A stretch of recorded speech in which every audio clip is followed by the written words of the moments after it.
Our guest tonight on the Monday Rock Show is Meatloaf, whose last album, Bat Out of Hell, just notched up 130 weeks on the album chart, and his new album, Dead Ringer, is again entirely written by Jim Steinman, and here's the single taken from it called I'm Gonna Love You for Both of Us.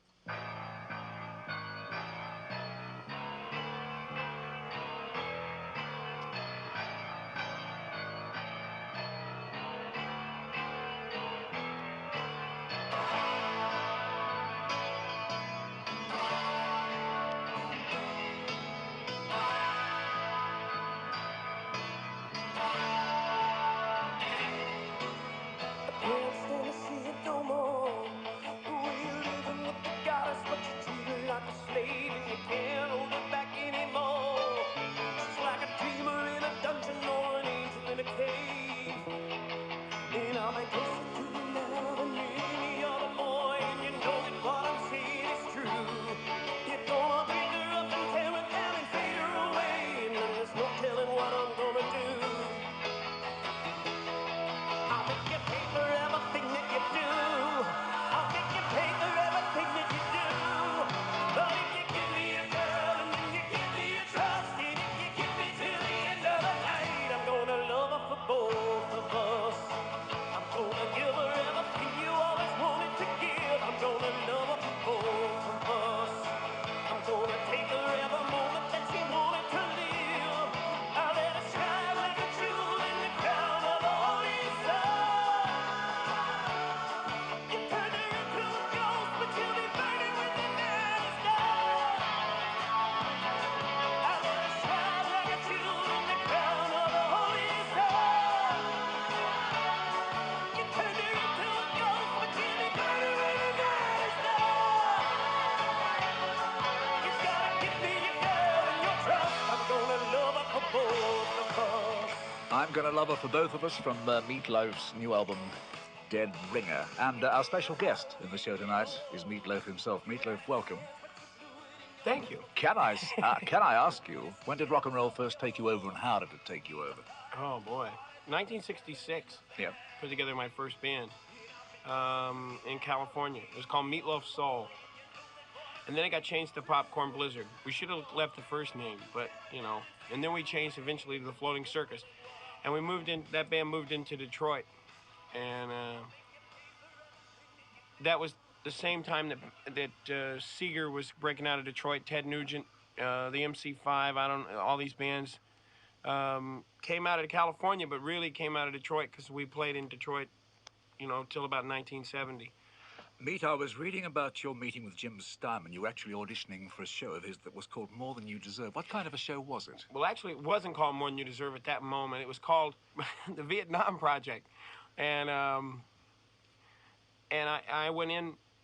It was for the Joe Papp Public Theater. Mostly it was an audition for the Public Theater that my theatrical agent had set up, because they said when you come to New York, if you're going to be in theater, there's two places that you have to work, and that's one is Cafe La Mama, and the other one is the New York Public Theater, New York Shakespeare Festival.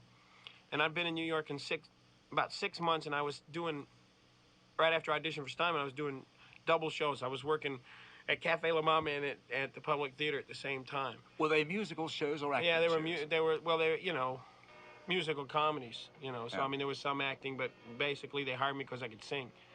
And what kind of voice were you using in those days? The same voice. I mean, More Than You Deserve is on Dead Ringer. It's the same. I mean, that's what it was. And the way and I did audition for Steinman, and then he immediately brought up Papp and the director and everybody else, and I started working at that Shakespeare Festival a lot. I mean, I wound up doing Shakespeare in the park, and I must say I was pretty good. From the very first moment I saw you, I knew our love would be so strong. And the very first moment I kissed you, I knew our joy would last so long. Then I saw you make your love to mine as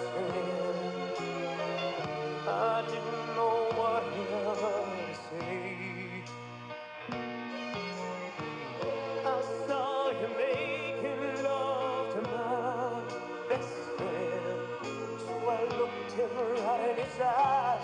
And I said, listen, boy. You were talking about Steinman. Well, the play was called the Vietnam Project, and what it was a takeoff of like South Pacific, only it was about the Vietnam War. And how this is really how Steinman and I got together. When we started putting the show, the song "More Than You Deserve" was not in the show. It was just a song that Steinman had written. So Steinman says, "Listen, I got the perfect song for you to sing. It's called More Than You Deserve." So I started singing the song, and the people liked the song so much they decided to name the show that. And the first time we ever did it, it was a very small audience, 150, and the song stopped the show. I mean, it literally stopped the show for 10 minutes. And I know it must have gone through Steinman's mind that I've written all these songs before, but I don't remember ever having a song stop the show for 10 minutes. Because it went through my mind, and I said, now, I just finished a show about 4 weeks ago, and I sang there, and it didn't stop the show. And my voice didn't change that much in 4 weeks. There must be something about this song. And the fact that this guy wrote this song, and the fact that I'm singing it, and there must have something there. So I started talking to this guy, Jim Steinman, into saying, hey, listen, how about me and you working together? This was obviously the start of the collaboration. Yeah, it took me 3 years. It took me, well, not quite 3. It took me about 2.5 years to finally convince him that we should be doing something. Because, I mean, I had everybody and their mother calling him up on the phone, hey, you ought to do something with Meatloaf. And I would listen to his songs. I'd tell him how great he was, And, I mean, he is great. I mean, it wasn't like a hype. I mean, it was like a hype, but it wasn't really a hype. Won't you take some more? It's what you came for. And don't mind me, I won't throw you no curves. Don't want it any yourself a bar in my good brother. Won't you take some more, boy? It's more than you deserve. Won't you take some more, boy? It's more than you deserve. When you finally decided there was to be a collaboration between yourself and Jim, how did you go about planning Bat Out of Hell, for instance? Well, it was real easy. I said, Jim, let's make a record. He says, okay. So we started writing the songs, and he started to write the songs, but I would give him like ideas, like on Paradise with a Dashboard Light. I'd say, Jim, write me a song about a guy and a girl making out in the backseat of a car. And that was Paradise. I mean, I said, I want a duet about this particular subject because we're dealing with, teenage response and teenage, you're dealing with basic teenage emotions, and those teenage emotions, if you've ever been in the backseat of a car with a girl, then you'll always remember those moments, and they'll always be with you. And the emotion and the nervousness, and the trauma you go through, and whether can I put my arm around her? Oh, should I kiss her now? Should I? What should I get? Should I? And the girl, the same thing. Is he gonna put his arm around? Is he gonna do? Is he? Those emotions, believe me, they stay with you. You don't ever lose those, because I guarantee you, if you're married and you're married for 15 years, you divorce your wife at 45, and you go out with somebody, you're going to go, well, should I put my arm around her, or should I, well, and the girl goes, well, I don't know, this is the first date, should we, I mean, it's like, that's it. And you carry those things through life. And that's what Steinman deals with. See, because Steinman's stuck there. And the man is a genius, I want people, when they come to see me, to forget what's going on around them and be entertained for 2.5 hours. Forget that your cat died for 2.5 hours. You can do that. You can deal with it. And forget the world issues and all the Yeah, problems. right. Yeah, because, why do you want to go and deal with it? You deal with it every day. Why do you want to deal with it over and over again? I never have understood that. Now, people are going to disagree with me from, well, you're an entertainer in your position. I know people's positions. Well, you're in a position to do some good for the world, and that is true. That is very true. And if I take a political stance outside my entertainment or whatever, then that's my business, and great. Then that's but my basic thing as an entertainer is to entertain. When you commission somebody like Jim to write your songs, how precarious is it leaving the full content of the song in his hands, or do you have some kind of say yourself? Oh, listen, it's not precarious at all, because the guy, if you take a lot of writers and they write 60 songs, out of 60 songs, they'll have 12 and they'll say, okay, I wrote 60 songs, but these 12 are real good, and now let's play with those. If I call up Jim Steinman and I say, Jim, write me 60 songs, it's going to take him about 60 years, but when he's finished with them, I'm going to have 60 songs that are great. He's the most consistent professional writer I know. If he writes 60 songs, those 60 songs are great songs. You know, there's no hit and miss with Jim Steinman. Like, you know, Springsteen writes a lot of songs. Now, Springsteen's a good writer, but out of all the songs he writes, he'll throw them away himself. You know, he'll throw away 45 songs himself and keep these 16 because he feels that these are great and these over here are mediocre. Steinman's not like that. Steinman's real different. You're saying that when Jim Steinman writes a song, it's there and it's going to be recorded and performed. It's there. Yeah, it's there. I'm not saying that every song that he ever writes is going to be recorded and performed. Eventually, I would imagine, because there's a lot of songs that are back that we've never done. But you know, like this time I'm putting one into the live show. It's called "Come in the Night." It's mind-boggling, you know. But eventually, everything that he writes will be recorded because they're all there. They're very good. Some of his earlier stuff, he rambled a bit, but it's all there. You just have to sort of cut it out. But now he's getting more precise and more to the point. I mean, he's growing as a writer, but it was still great, even though he rambled a little bit. From the minute I turned and laid my eyes on you, I had no eyes of my own. I was blind to the world, to what you took to be true, but you were something to see, so very young and alone. And I still don't believe the way you turned on me. There was a girl that I knew. I gave you somewhere to live and then somebody to love. You gave me nothing but trouble, man, I've been such a fool. You gave me nothing at all, and let me give it to you. You taught me how to be true, man, let me try it on you. How do you abuse me? Let me tell the ways. How many hours and how many days? How does it amuse you? Let me tell the pain. How many moves making how many days? How do you abuse me? Let me tell the ways. How many hours and how many days? How does it amuse you? Let me tell the pain. How many rules making how many days? You got your ass out of gear and your soul out of whack. Don't want to take all your stuff, don't even bother to pack. In every way, I want you out of my life. But I'll kill you if you don't come back. I'll kill you if you don't come back. Meet Bat Out of Hell was, and still is, a phenomenal success, selling millions of albums. It's been in the charts literally ever since it was released. How dangerous was it having a title track that was in fact so long in relation to getting plays on radio? Well, I tell you where we took that week, because everybody, I mean, we had that problem everywhere. But our argument was always Bohemian Rhapsody. Well, if they can do it, we can do it. You know, I mean, that was our argument, Queen's Bohemian Rhapsody, which was a huge, not only FM thing in the States, but also a huge AM top 40 hit in the United States. And so, I mean, the time here, you know, 10 minutes anywhere is a long time to play a song. But it's not like it's 10 minutes of guitar solo. You know, it's a 10-minute song, and it has.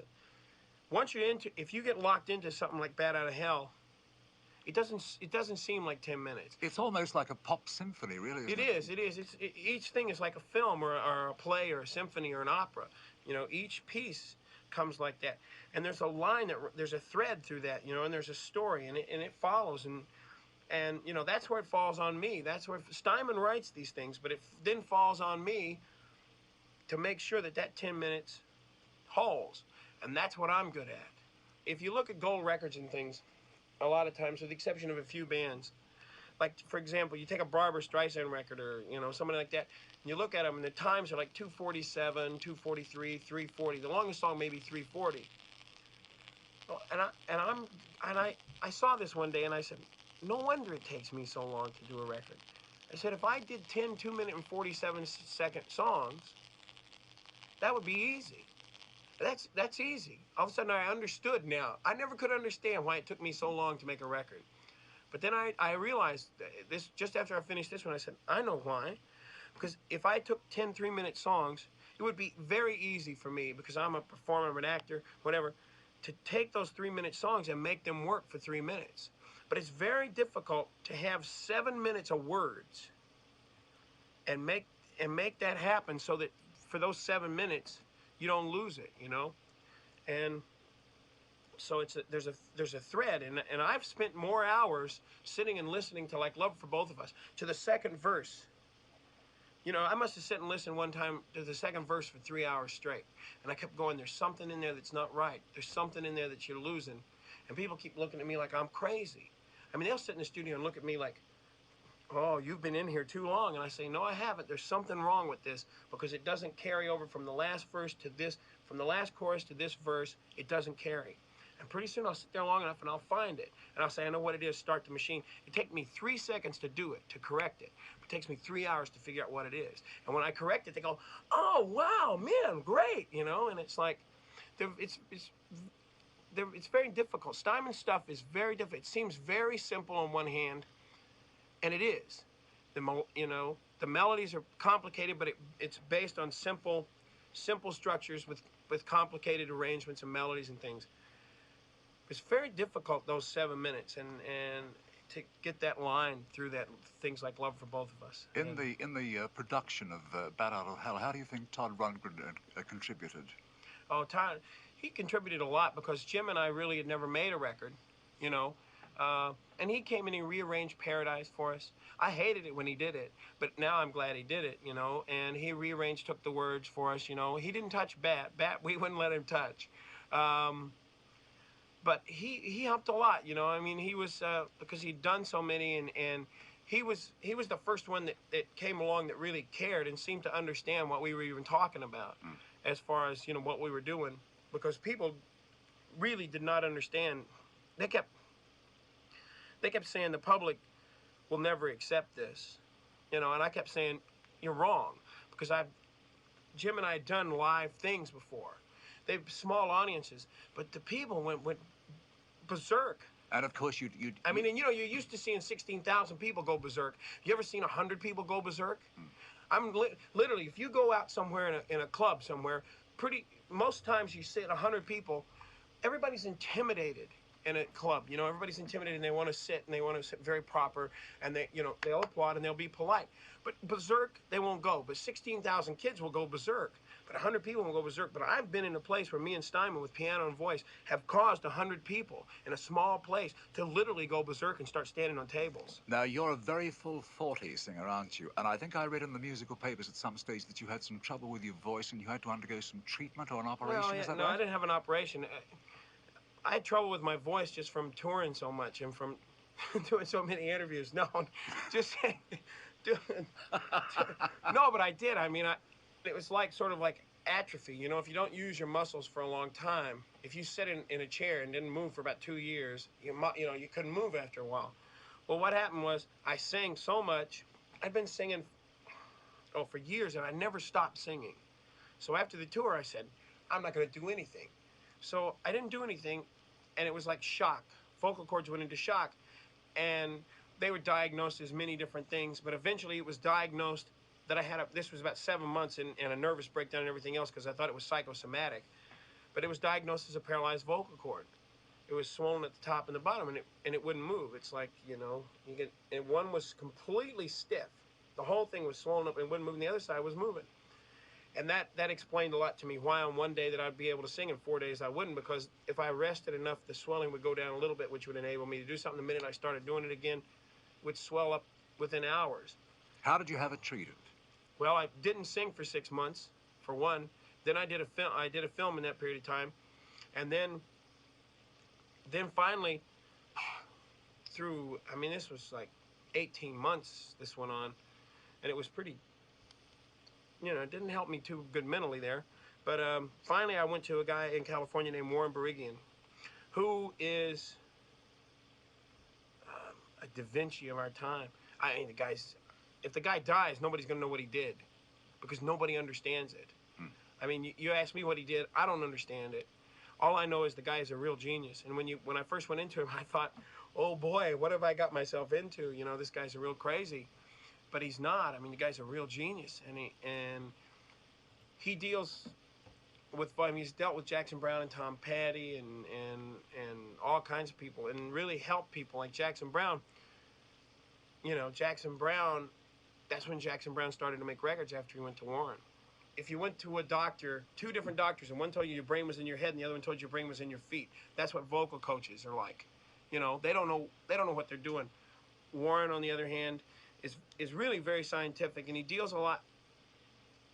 It's based on it. The only thing I can tell you is it's based on like the same thing as an acupuncture, where the electric, all the body has, it's like an electric circuit. And if something shuts down somewhere in your body, it shuts down another part of your body, and it can continue to backfire on you until you shut down. And that's basically what you work on. You work on freeing yourself mentally as well as physically with Warren.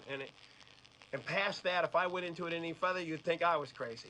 Getting away from singing and voice production, let's go back to Bill Shakespeare and to your acting career. There have been reports that there's going to be a film of Peter Pan in which you may play Tinkerbell. Is that correct? Well, Jimmy's written this play called Neverland, which it's really a movie called Neverland, and you know, songs from all three records are in it. I don't remember all the songs in it, but there's a lot of songs that we haven't done on any of the records that are in it. Things like, well, there's one song that's one of Steinman's most unbelievable tunes yet, called "Who Needs the Young." Nobody's ready for this one yet, though. I mean, it's like it's out there. I'm dying to do it, and as soon as I work up enough nerve to put it on a record, I will. It's very. I mean, it's going to take you. People are going to be taken back a little by this one. You know, it's really Steinman's innermost secret, I think. You know, and it's out there. I'm not even going to tell you about it because I may wind up doing it on a live tour. I'm like about. I haven't told anybody yet except for you what's in my mind, but I'm about 10 minutes away from putting it in the show, and it's going to scare people half to death. It's the most frightening song you've ever heard in your life.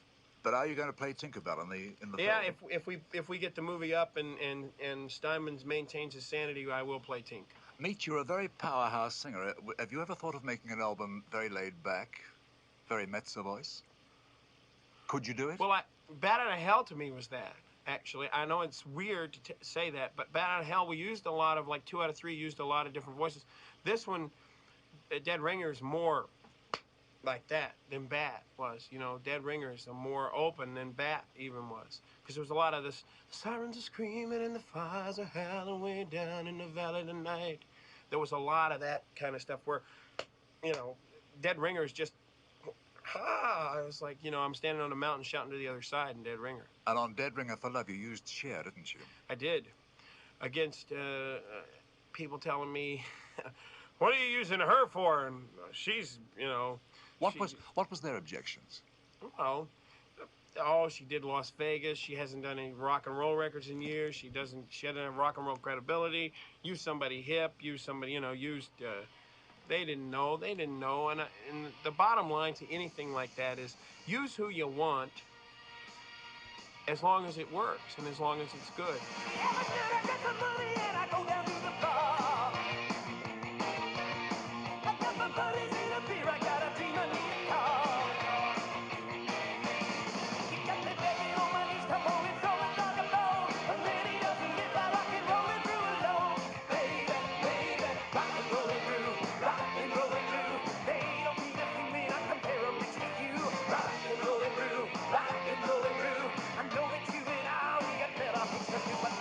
You are what you do,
phenomenal Bat Out of Hell. How worried were you about Dead Ringer as a follow-up in relation to that I tell you what, success? when we first started going in the studio, this was before the voice went crazy.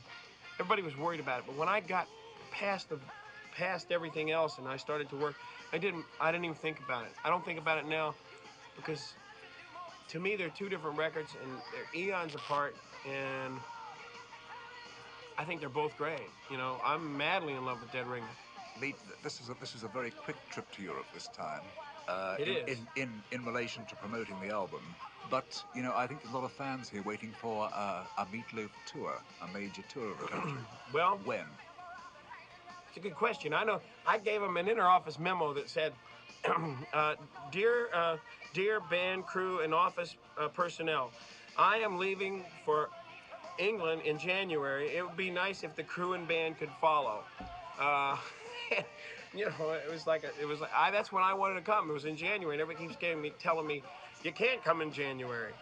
And I keep going, well, why can't I go to England in January? And they keep going, well, because the circus is there. And one of my bands said the other day, well, we are a circus. We should be there. And then, you know, I don't know, because we were going to play Wembley, and then somebody mentioned last night Olympia. Is that right? That's right, yes, Olympia, yes. And then somebody Freddie, who is my artist rep, just came and said to me, listen, they tell me school's out in January. They don't know if it's a good time to come. I don't know what I'm doing. I don't know. You've got no idea. I don't have any idea. Whenever the promoters say to me, okay, this is a good time for you to come, then I will come. Meat, thank you very much. You're welcome.